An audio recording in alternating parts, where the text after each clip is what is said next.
one of the expectations is that there will be no corruption, because across the country there is a fair amount of corruption. People call it speed money. We would like to call it a tax on doing business. In Gujarat, people you've spoken to, industries you've spoken to, even when you're not there, talk about the almost corruption-free administration that runs in the state.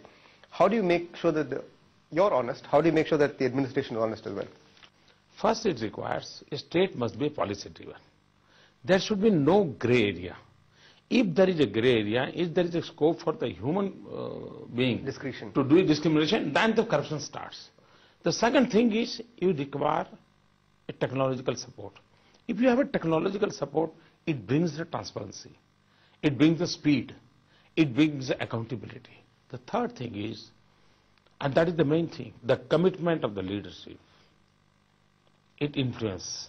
Again, I come back to the question, is it only possible if you're politically strong? Is it possible to influence administration if you say are running a coalition? I don't think that a coalition or no coalition is the problem. Okay. Gujarat has benefited a lot because of the flood of investment, both foreign and Indian investment in the last couple of years, in the last 5 years since you took over especially.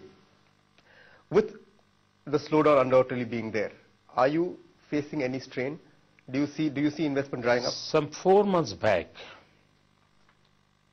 I was talking to the Prime Minister office, and I had a chance to talk to Prime Minister also.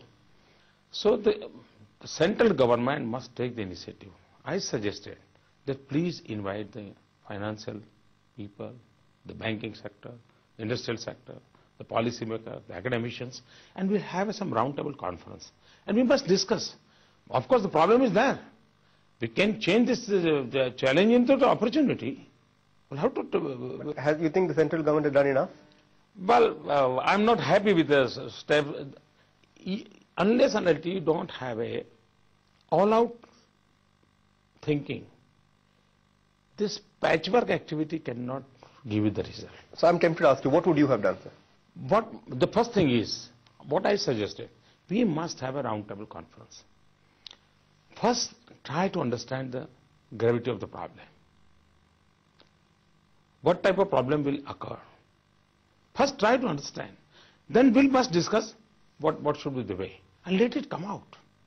If you do, one day some from banking industry, some announcement is coming, the second day some from some laborers is coming, they should not give the influence. As far as Gujarat is concerned, I was sitting with my people, I had to talk with the industrial houses. I was trying to understand what type of their thinking is. Then I came to the conclusion and I took the decision. Immediately I called my cabinet meeting. And my instruction is that we'll have to take up all the infrastructure project immediately. Housing project immediately. The state will be beneficiary because we will get the cheap steel, cement, labor, good institutions. So in less budget, we can do a good infrastructure. So infrastructure. And because of this infrastructure, we can provide a scope to the industry to grow. So if the industry will grow, the laborers will get the job. If they are getting the job, the economy will work. So infrastructure is certainly a state subject. Policy is a central subject. So can you give specific measures of what you're going to do and what you plan to do in the next? Already my plan is ready. Already the implementation has been started. The road projects, the Narmada projects, the pipeline projects, then some housing projects, some 5 lakhs houses we are going to build for the poor people. I will do in a very, very fast manner, very fast manner. The project which want to complete in 3 years, I would like to complete in 1 year. So I'll find out ways and means, and I'll find out the money from outside. The Gujarati normally is seen as entrepreneurial, seen as someone who is gung-ho about investment, gung-ho about industry. So what is the purpose then behind something like the Gujarat Investment Summit that you're going to have? Because do you really need it? Actually, it's not necessary that I need it. Even though you are healthy, you must do the exercise. Okay. It's not necessary that you are healthy, you stop the exercise.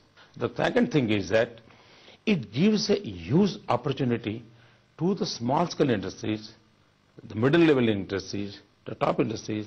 All the people come together, they think together. That gives also energy.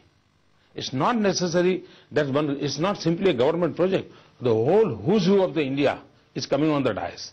And all the industrial, small and bigger industrial houses from the country are coming to one place. They are discussing the things. And even in the two small persons are coming together, they think about their own business. Even we do not know, but they are achieving. So we must provide a platform. But how much of the investment actually promised in these summits in the last two times you held it? How much has actually translated into actual investments? Normally in our country, if you go through the different governments, the MOU and the achievement, the ratio is hardly 10%, 15%. Whereas in my Gujarat case, the achievement is more than 80%. And the reason is very simple. Normally what governments are doing? Government are trying to get the investment. They will meet this person, that person. Then the investors are moving around the governments and they are requesting to do this and that. Here I have changed the scenario. Here once they come to function, they do the MOU. I put an officer in charge for that particular MOU, and it is the duty of the government to see the follow-up, whether he required the land, what happened. He required the electricity, what happened. He required license, what happened. This is the duty of the government, not the industrialists. The system has been changed. Okay. System has been changed. And that's why, now another thing is, the government had nothing to do for the industrial development. Only how to take care of this MOUs only. So focus activity is there. Then, once I get the MOUs, according to the MOUs requirement, immediately what I do, what type of human resource is required. When I get all the MOUs signed, what type of industry is coming up, and what type of human resources are required, immediately my institutions are taking the syllabus for the development of human resources. As soon as the industry will come up, the human resource will be available. So that type of activity is going on. It's not a simple one function. It has changed the whole mechanism. It's something to study. So you're saying that if investors see that you are serious about your business, money will come into the state. Money will not be a problem anyway. Money will not be a problem. It's a matter of giving them confidence. I'm going to give you the example. We were facing two problems, the huge problems. No one noticed it. One was earthquake. Because of the earthquake, we were in a very, very bad situation. And another was our cooperative sector banking. Our 200 banks were in a very bad position in 2001-2000. And it was a threat to the whole economic system of my Gujarat. It was an economical earthquake in banking industry, that Madhupura Bank and all problem. We took some decision, we took the proactive stand, and we converted the problem into the opportunity. And now my cooperative banking sector is also a strength to the whole my development process. So there was a threat from that banking industry, but now it's a asset. So you see a similar asset here. So the same thing. My thinking is that let the problem come, we'll have to find out a solution, and we'll have to overcome it, we'll have to take some aggressive stand. Okay, I do believe in aggressive. Okay, since you believe in aggressive and believe in out-of-the-box thinking, I'm tempted to again ask you, if you were leading the finances of this country, would you have done something like, say, form a sovereign fund, like we bailed out UTI, form a sovereign fund, ask them to invest in stock markets, because in the next 4 or 5 years, stock markets will come up? Well, with specific suggestions, it's very difficult for me to come to the media. Okay. But in proper forum, I must have shown my courage to take the decision. Most politicians go for the social issues first and then industry.